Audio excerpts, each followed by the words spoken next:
Welcome to Rainer on Leadership. I'm Thom Rainer. I am joined by Jess Rainer. And by the time you view or listen to this podcast, Jess will be post-surgery, but you're looking at a man who's going into surgery in about 4 more days. What happened to your knee? Running. Of all the things that I did to hurt my knee, I wish it was a little bit more of a story than that. But I was just out for a run and decided to tear something in my knee, and so it's reminding me that I'm not as young as I used to be, which means you're a lot older than what you think you are. No, I am as old as I think I am. I'm probably, oh, there's so many ways I can go with that one, but I'm not going to talk about my age anymore.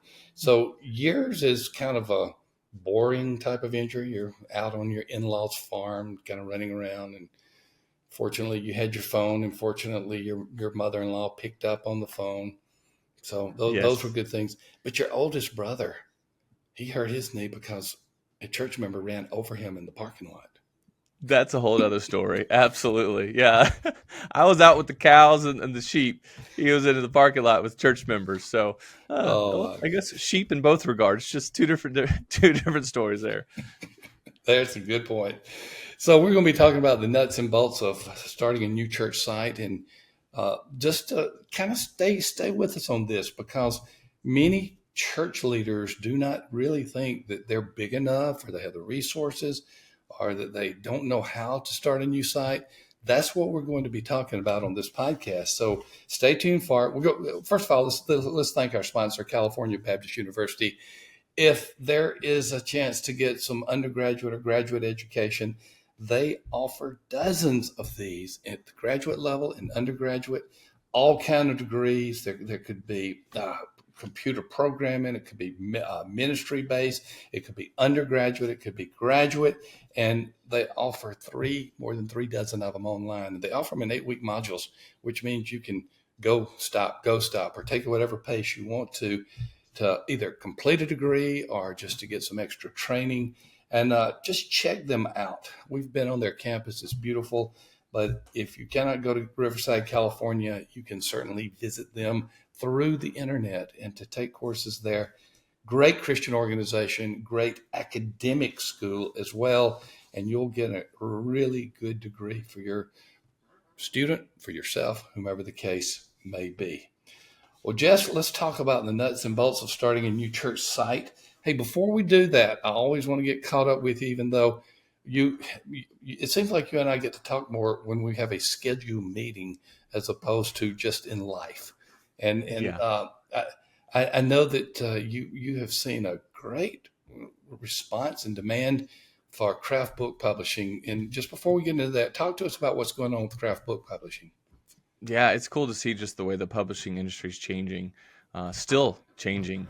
And there's been such a big rise in authors wanting to self-publish, but big rise in authors that don't want to necessarily do all the nuts and bolts of self-publishing. And so There you it's go. fun. Yeah, one of the cool things I get to do, beyond being a lead pastor, is help authors and mostly Christian authors get their story out there. And so working with authors to help self-publish their books through craft book publishing has been a joy. So it's growing, which is fun. It's great to connect with all these and hear all these different stories from all over the nation and all over the world, actually. That's true. That is true. And I've talked to some of the people who've published with Craft and with you, and one of your greatest sources of business now is people who are referring, either doing their second or third book, or have been referred by a previous author. That says a Yeah, lot. publishing a book can be contagious. Once you do one, it's kind of like, I kind of want to do that again. I don't know. You've written at least like 2 or 3 books in your life, and so I think you know At what it's like least. to get hit by the publishing bug. But it's a lot of fun, especially as authors grow.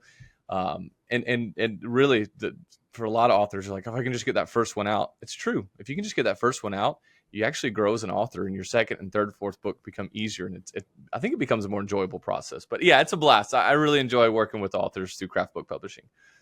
And I think I know one of the reasons is you personally work with them. You don't just give them this check, check, check, check. I mean, they do. There are some check, check, checks, but you're talking to them and you're guiding them, and you provide some of that personal assistance during the process. Yeah, being a lead pastor is my primary vocation. I only choose to work with a certain number of authors at one time, and so I like that personal touch that goes along with working with these individual authors, and so it's a joy. It really is to kind of hear their heartbeat and hear their stories and work just step by step and having that personal connection along the way. It's great. I love it. Let's talk about the nuts and bolts of starting a new church site. True or false, you have to be a fairly large church to start another church site. False. Tell us about it. Absolutely not. I, you know, so I've had the privilege of being a part of three different church plants, all in the Middle Tennessee area. And so, contextually speaking, I know I'm within one context, one different, specific area, region of the United States, but three different church plants along the way. Each had a completely different beginning. One was a very unique setting. The first one was a very unique setting in terms of staffing and structure. But the last one, where I serve as lead pastor, started in my living room. Really started at the kitchen table. Then we moved to the living room. As you grew Without to the living room, Yeah, we did.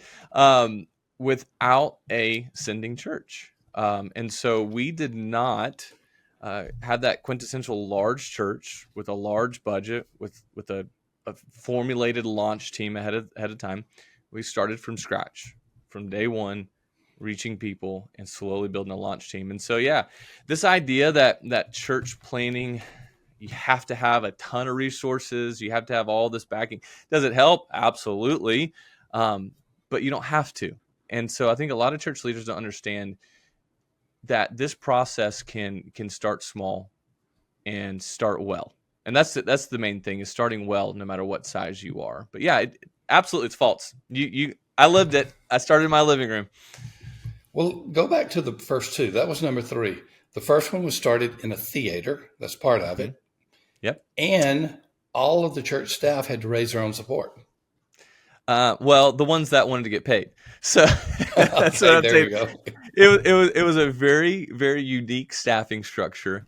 We started in a movie theater, which was great. It was in part of Northeast Nashville, and we had two full-time staff that raised their own support, and so we're not paid by the church for the first year. And as the church grew and throughout the years, the church would take on and assume more of the salary of me and my peer. But the lead pastor and the associate / executive pastor were volunteers at the church.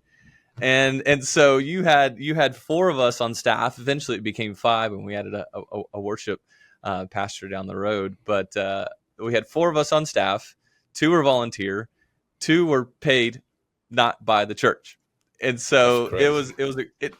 I don't know if that staff structure is reproducible, but it worked, Mm, and and it worked well. It did, and we had a very dynamic lead pastor who knew what he was doing, and that was a really, really cool thing, especially coming into church planning for the first time. I got to learn a lot and appreciate so much of his leadership, and so it was good. It was really good to kind of start that way and see, like, you can get creative with it. It doesn't have to follow a whatever model you think church planning is. It doesn't have to follow that. second one, you were executive pastor. Third one, you became the lead pastor. So Yeah. you went from, were you administrative pastor in the first one? What was your title? That was my first title, administrative pastor. It grew into some other titles, eventually became campus pastor, because that first church launched a second campus. And so I was the first campus pastor of that church plant after 3 years. So started the first church, I served in the third chair. Second church, I served in the second chair as executive pastor. And then the third church, I served in the first chair as lead pastor. And you were geographically moving south. You're That's right. And moving up the order, the hierarchy, and then you're moving south, all in the Nashville area, from Mhm. North Nashville to South Nashville to really South Nashville. Yeah, and I joke. I said, if God ever moves me again, it's going to be all the way south to Florida. We're You're going just to we're hit just Florida. we're just going to skip Alabama. We're just going to go on down to the coast. That's. But yeah, That's it. I joke about that. You can't beat Middle Tennessee. It is absolutely amazing here. We love it too. Jess has a book out, brand new book, How to Launch a New Church Site. Now, you can get this book if you just want to do pure church planning. But if you want to look at what it means to start a church from an existing church and to have a second campus, a third campus, and the different forms, this is really a nuts and bolts book, Jess. This is where you basically say, do this, do that, do this. It's not theory, it's what you really do. Yeah, it's more of a roadmap. And I know that. I mean, there is no like set process. Do one, two, three, four, and it works. But it's really designed to help you think through how are you going to get from where you are to successfully launching a new site, a new church. And so it's a roadmap. It is nuts and bolts oriented. It's not designed to. I don't talk a lot of theory. I mean, obviously, I do talk about the biblically why it's good, evangelistically why it's good, why it's needed, why church planning needs to continue. I know we're in an era, and I think it's fantastic. We've talked a lot about revitalization, and we got to continue to focus on that. But I don't think at the same time church planning can just not be talked about as well, because sometimes it's more effective for churches, instead of revitalizing, to actually replant or to launch. And so Mm-hmm. the book is really designed to help you process all of that. I even talk about different types of models, from adoption to fostering to multi-site to true church plant to autonomous to campus oriented. And so I really try and cover, thinking about where do you want to be, and then here's your roadmap to how to get there, as best that roadmap understanding will change. There'll be detours along the way. You brought up a good point. Revitalization is hot in terms of what there's a lot of interest.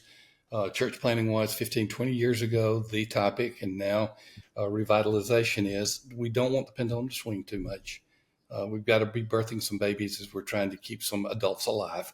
It's both and, not either or. And some churches will find that if they start a new site, whatever model that may be one of their most evangelistic approaches that they can have, because you're presumably in a new area. You're presumably going to another place. It might be at your own campus. There's another story in itself. But Mm-hmm. let's talk about the buildings, Jess. Uh, that's the big expense, at least from a perception point of view, of starting a new site. What are some options out there? Yeah. I think so. I've had the privilege of talking with church planners over the years. In fact, I'm helping and just having some conversation, coaching, mentoring one in northern Iowa. And I told him, I said, you're going to get two questions whenever you tell people that you're starting. Well, maybe three. They're gonna ask when you tell them you're starting a church. What's the name of the church? When are you going to start? And where are you going to be meeting? And so those are always the three questions. Luckily, he had the first one answered. Quickly got to the second one, and it was kind of like, I need to figure out where we're going to meet. And I've church planning. I've seen it. I've that first church we met in a movie theater, in an active movie theater. There's some fun stories with that, with services. You can't go too long because you have people start walking in with the popcorn ready for the movie to start, and you're still sitting there having a worship service. That has happened. It's not only you I can't go too long, but you got to have stuff moved out. You cannot have You your gotta have equipment stuff in moved there. out. Yeah, and you gotta ask the movie theater to remove the marquee of the movie names. So as you walk into kids ministry, you don't want certain names above the rooms. So lots of fun, exciting stories with that. So movie theaters. The second church plant met in the school, which is a common practice. It has been a common practice. That's becoming tougher because a lot more schools are becoming way more restrictive with who they allow in their building. Anytime you let a religious organization in your building, you can open up a lot of just doors that schools don't want opened up anymore. So, but schools, we met and still are meeting in a industrial warehouse. That's actually what our church building is right now. We converted an old industrial warehouse. But I've seen too churches meet in other churches. And so you Mm-hmm. can get really creative with it in a lot of different ways. I always joked, being a church planner, that just give me anything with four walls and a bathroom and I'm good to go. Well, the warehouse at our church, I'm a member of Jess's church, has been converted very well. One of the people that I've talked to for a long, well, there are two that I've talked to about buildings and what we need to do, like our friends at Brown Church Development Group, Todd Brown and Isaac. They help a lot with the facility side of it. So if you start running into facility issues, I'll put these two links in the show notes. Brown Church Development Group. Uh, they're the most incredible source for the building side of it, whether it's renovation or new building. And then Church Growth Services, we use them on the financial end to help fund things. They're great with new building programs, but they're also great with just budget and other things. So you need partners on this. Brown Church Development and Church Growth Services are the two on the building and the financial side, or the fundraising side, that we have used. But there's a lot more to it than that. But those are two of the most important sources that you would have. So you're, what so a pastor calls you up from a church running 150, and he says, Jess, I just read your book, How to Launch a New Church Site. And I just happened to listen to you and your dad talking about the nuts and bolts of starting a new church site. And I've got a church that's running 150, and we're traditional, and we're in just a typical mid-sized community, modest growth. Can we be doing anything? And I know there are multiple answers, but talk to me like I'm that pastor. All right, this may sound, because I know when people think of starting a new church site, they think of your traditional, go to a new place, new location, new pastor, all these things. Honestly, where I would steer, and where we're beginning to go as a church, I would tell that pastors to start a new church inside his building on Thursday night. All right. As the pastor, start a brand new church in your building on Thursday night. Brand it in a way that because this builds, but begin to create. So if it's traditional church and you want to reach a different segment of your population, do a non-traditional service, do a contemporary type service, do different worship music, appeal to a crowd that maybe won't come on Sunday mornings, and begin to build a church that way on a different night of the week in your existing building.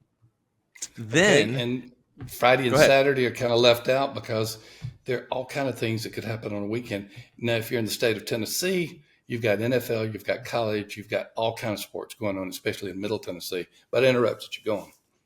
Yeah, no. And you'll probably find that this will naturally draw in a younger crowd, just because of the night of the week. And I mean, it's possible to do other nights. Thursday night seems like the best, but you're getting the idea. Just begin to think outside the box.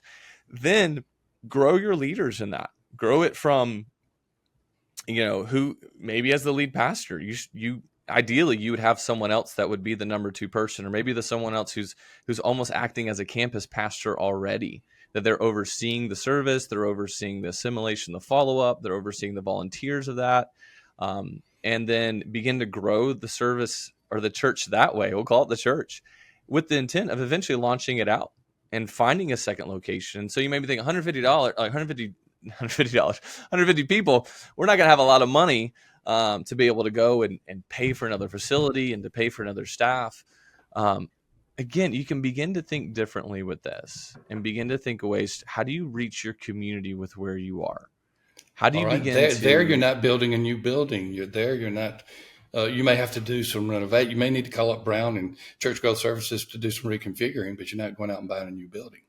Yeah, and then what I would recommend second, if that just wasn't on the table for this pastor, I would then ask, what would it potentially look like to foster? And now that doesn't mean you're necessarily launching a new site as a part of your church, but sometimes foster turns into adoption, or sometimes you go and you just look for an adoption. Maybe you've raised up a team. Maybe you have someone that is able to be a shepherd, a lead pastor, or a campus pastor. Maybe you have some kids ministry, some some worship people, and you go and you begin the relationship with another church in some capacity. And again, we could talk a ton on what that looks like, but I'm just showing you it's not always your traditional church planning launch that you think of. There's other options out there. Even the church at Spring Hill, we started at our kitchen table. We moved to our living room. We moved to another church's building. Then eventually we launched in our 3 buildings ago. We've moved, 3 times since then. You could even start that way. You could start it as a Mm-hmm. home group, as a home church, with intent of growing it. So there's a lot of different ways you can begin to think, but it really comes down to the leadership and the development, particularly leadership development of these new leaders who can lead it. Our audience needs to know this demographic. 31% of the working population works on Sunday. That's the U.S. demographic. That's Okay. probably the biggest demographic that is out there in terms of any one group. I mean, you could say, well, males or females would be a demographic to be larger. I get that. But when you're talking about a working population, the huge group is the 31% who work on Sunday. And I don't think it's that different in Spring Hill. So it might be an opportunity that you were talking about, a large number of people who could show up Yep. And on it Thursday has been a night. topic of conversation with my leadership team. Those are things that we have been talking about. How do we continue to grow beyond the walls where we currently are? All good stuff. Once again, Jess Rainer's book is How to Launch a New Church Site. Just go to Amazon and we'll put this link there. Also, remember, if you we talked about craft book publishing, and if there's you're thinking of a book title, we put that link there. And also, if you need the church builder, we have Brown Church Development and the one to raise the funds, Church Growth Services. So we've gotten several different resources that we want to connect to all of this, but it all boils down to how you're going to carry out the Great Commission. And that's in bolts of starting a new church site. It's a good book. I get it for several people in your church, just newly released, a lot of good information, but it is practical. It is right where you want it to be. All right, Jess, final words before we tell our audience goodbye. I hope if whoever's listening to this, that maybe there's a little bit of this like, I, I, that's something I need to explore. I feel like maybe there's a little bit of the Holy Spirit saying, go down this path. If you feel that at all, please begin to just bathe it in prayer. I know from day one, it's from the third church plant, the one I'm currently a lead pastor. I say it started at my kitchen table. It started with really me and my wife putting our proverbial spiritual blank check on the table and saying, God, we're yours. Use us. And it was that posture of submission. It was that posture of availability that God began to really grow this desire to start a new work in our community. And so if that's you today, let me encourage you just before you take any steps farther, just begin to bathe this in prayer, begin to bathe this in seeking God's wisdom, seeking the leading of the Holy Spirit, because church planning, starting new churches is tough work. Satan hates it. And so I even talk about it in the book. You do. My first bit of advice to kind of reference the book, my first bit of advice is not to start a church. But we need more. We need more churches to begin. It's, as Peter Wagner said, it's one of the most greatest evangelistic methodologies out there is starting new churches. And so I encourage you to begin that process. Pick up the book, get an overview of it, take a look at it. Just say, is this okay? Yeah, this is feasible. Maybe this is, and let's begin to take some steps towards that. That would be my encouragement to whoever feels that little bit of like, okay, take that first step. Pray, go research, go read, and see where God leads. Once again, Jess Rainer, his book is How to Launch a New Church Site. You can get it at Amazon. We've got the information in the show notes. So if you want to get it, grab it for several people. Hey, we want to thank Upward Sports. I'm just learning more and more. If you want to reach your community and you want to reach young families, boy, sports is a route to go without having to worry about, they have these sports leagues on Sunday. Well, stop whining about that and get your own sports league in your church. And it could be basketball, cheerleading, soccer, flag football, volleyball, baseball, boy, they can do a lot. And it's a turnkey package. They do it all for you. It's an amazing way to do evangelism in your community. It's amazing. The two most common questions I get today is, how can my church get younger? And how can we reach people with the gospel? Upward Sports is a way to do that we heartily recommend. It's had several conversations with pastors about that. So as you look toward 2025, consider adding a sports outreach ministry as your church wants to reach new families, bless your community, and reach the next generation. Now is the time to schedule your call for this first class organized intentional league in the new year. So get on their list, learn more about it, but go to upward.org/church answers. You can see that in the show notes.